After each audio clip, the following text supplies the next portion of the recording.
On a gray, overcast morning in Los Angeles, the Gothic spires of a private chapel stood in solemn silence as the world gathered, some physically, many emotionally, to bid farewell to one of rock's most unforgettable figures, Ozzy Osbourne. Known globally as the Prince of Darkness, Ozzy was more than a performer.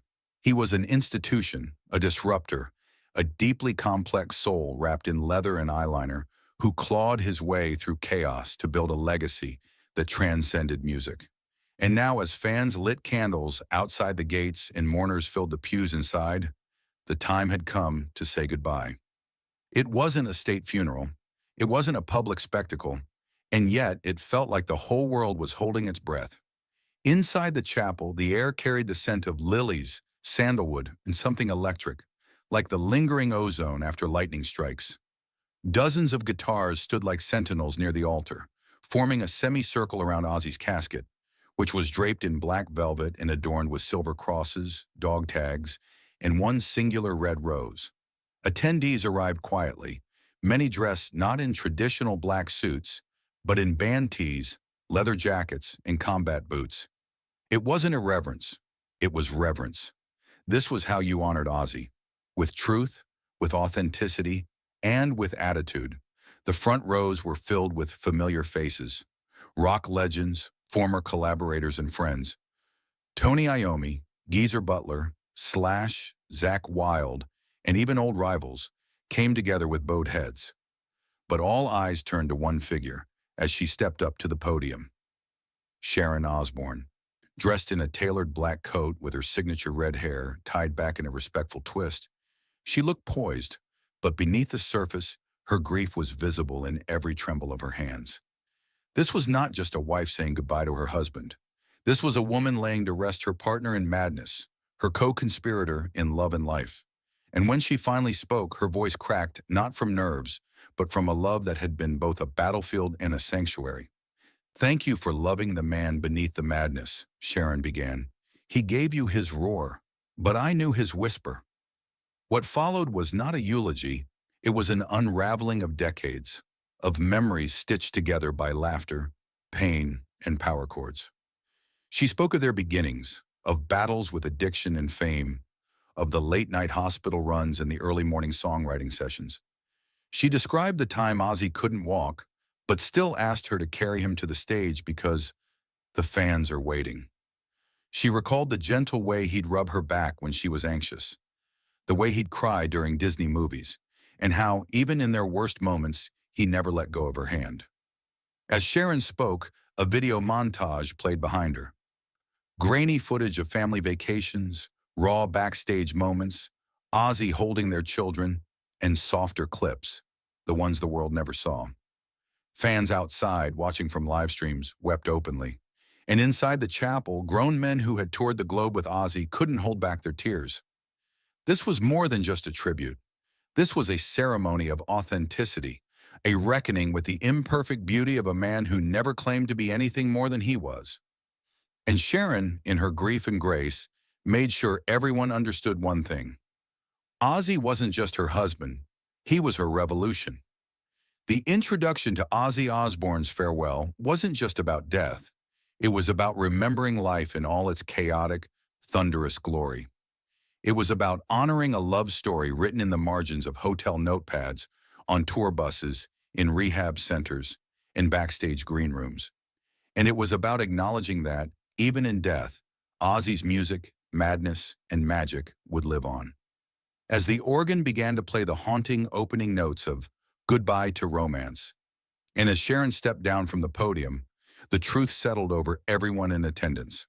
Ozzy Osbourne was gone, but his presence, loud, defiant, unforgettable, had never felt more alive. The setting, intimacy over spectacle.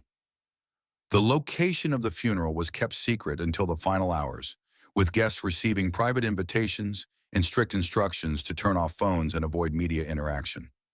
Despite the secrecy, notable faces from the rock and entertainment worlds quietly arrived. Among them were Tony Iommi, Geezer Butler, Alice Cooper, and even Elton John, who had long admired Ozzy's singular contribution to modern music. The chapel was filled with personal touches. Black roses lined the aisle. Vintage footage of Ozzy's early Black Sabbath years played silently on a large screen, and handwritten notes from his children and grandchildren were tucked beneath glass-covered photo displays.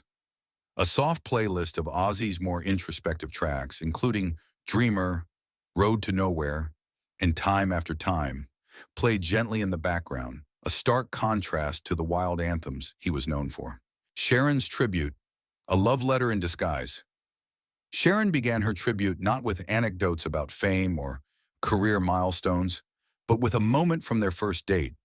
She recalled how Ozzy had been nervous, uncharacteristically quiet, and how his hands trembled when he reached for hers. "I knew then," she said, tears in her eyes, "that this man wasn't just a force of nature. He was human. He was tender. He was mine." She spoke of their early struggles, the addictions, the volatility, the separations. But she also emphasized the rebuilding, the forgiveness, the unrelenting commitment. "We didn't always get it right," she confessed, "but we never gave up. Not on each other, not on love." Sharon recounted how Ozzy had a habit of leaving her little notes, even into their later years. One note found in his wallet after his death simply read, "Thank you for not letting go." Reactions from the inner circle. As Sharon concluded her speech, she placed her hand on Ozzy's closed casket and whispered something inaudible. Many said they saw her mouth the words, "Until we meet again." The crowd, made up of family, bandmates, and close friends, rose to their feet in a tearful standing ovation. Jack and Kelly Osbourne clung to each other, visibly shaken by their mother's strength. Even those who had known Ozzy for decades said they had never seen such raw, unfiltered emotion from Sharon. Remembering the man behind the music. Though the world knew Ozzy as the Prince of Darkness, Sharon's tribute revealed a gentler, more introspective man. She spoke of his love for gardening, his obsession with history documentaries, his playful sense of humor with their grandchildren. "He wasn't just loud and outrageous," she said. "He was thoughtful. He was curious. He was so loving." A particularly touching moment came when Sharon played a voice recording Ozzy had made for her years ago on their anniversary. His voice, still raspy, still unmistakably him, filled the chapel. "Sharon, you saved me. You made me a better man. I love you forever." A final farewell. After the speeches, a private string quartet performed Ozzy's favorite classical piece, Albinoni's Adagio in G minor. The music, mournful and haunting, played as attendees laid white roses at the foot of the casket. A family-only interment followed at a quiet cemetery nearby, attended by just Sharon, their children, and Ozzy's siblings. Conclusion: the end of an era and the beginning of a legacy. As the final chords of Ozzy Osbourne's funeral faded into a reverent silence, there was a palpable sense that the world had lost more than a rock icon. It had lost a symbol of raw authenticity, chaotic brilliance, and undying love. Ozzy was never meant to be a traditional hero. His legacy was forged through rebellion, vulnerability, and an unrelenting willingness to show the world who he really was. Broken and bold, outrageous and loving, terrifying and tender all at once. But perhaps what no one fully grasped until Sharon Osbourne stepped up to the podium, her voice trembling but unshaken, was how deeply entwined Ozzy's story was with hers. Their love was no fairy tale. It was forged in addiction, survival, betrayal, and profound forgiveness. It was a love that refused to die, even when both of them came perilously close to self-destruction. That love, unvarnished, volatile, and eternal, became the heartbeat of Sharon's tribute. In her eulogy, Sharon didn't hide the jagged edges. She didn't pretend that theirs was a perfect marriage or that Ozzy was always easy to love. Instead, she spoke the truth. She spoke about the years she spent nursing him back from the brink, of holding his hand in hospital rooms, of sobbing in dressing rooms after shows when his demons clawed too deep. But she also spoke about the laughter, the music, the unexpected moments of grace when he'd look at her like she was the only person on earth. "Ozzy loved loudly," she said, "and he lived without apology." Her words turned the room into a cathedral of memory. Behind her, a large screen displayed footage from their early years. Grainy, chaotic, beautiful.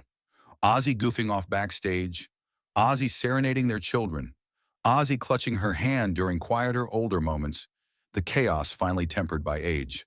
These glimpses into their shared life didn't sanitize his legacy, they deepened it. They reminded the audience that behind the Prince of Darkness was a man who loved his wife more fiercely than he loved fame. The audience, comprised of bandmates, childhood friends, musicians, fans, and extended family, stood in stunned silence. Even those who had watched Sharon and Ozzy from afar were now pulled into their love story as if it were their own. The grief in the room was heavy, but it wasn't without purpose. It was a collective reckoning, a recognition that legends like Ozzy don't come around often, and when they do, they leave holes that can never be filled. In the days following the funeral, tributes poured in from around the world. Fans left guitars, candles, and handwritten notes outside the family's estate. Rock stars painted murals. Music streaming services curated playlists that skyrocketed Ozzy's songs back to the top of the charts. But the most poignant tributes came not from celebrities but from ordinary people. A recovering addict who said Ozzy's survival gave him hope. A mother whose teenage son only connected with her through Black Sabbath lyrics. A war veteran who said Ozzy's music got him through PTSD. These weren't just fans. They were fragments of Ozzy's impact, proof that his music had reached beyond noise into the soul. Sharon, ever composed in public, retreated into a quieter space in the days after. But through her representatives, she released one final statement. I didn't just lose my husband. The world lost a mirror. He showed us who we were. Wild, lost, funny, scared. And we loved him for it. Ozzy gave us everything he had. Now let us carry it forward. This wasn't just a goodbye to Ozzy Osbourne. It was a challenge. A call to embrace our contradictions, to speak our truths, to create without fear of judgment. Ozzy didn't make music to be perfect. He made music to be free. And in doing so, he freed generations of misfits, rebels, and dreamers who never felt like they belonged anywhere else. The funeral marked the end of a remarkable life, but also the beginning of a different kind of immortality. One not held in platinum records or magazine covers, but in the messy, beautiful way he lived and loved. Through Sharon's tribute, that truth was illuminated like never before. It was raw, it was painful, it was breathtaking. As the attendees left the chapel, many in silence, some humming a familiar Ozzy riff, the weight of the moment settled into their bones. The world would keep spinning, the industry would move on, but something sacred had been left behind. A story, a sound, a soul, and perhaps most importantly, a lesson. That love, when it's real, endures even death. Ozzy Osbourne, the Prince of Darkness, was gone, but his light, wild, flickering, and impossible to extinguish, burned on, forever.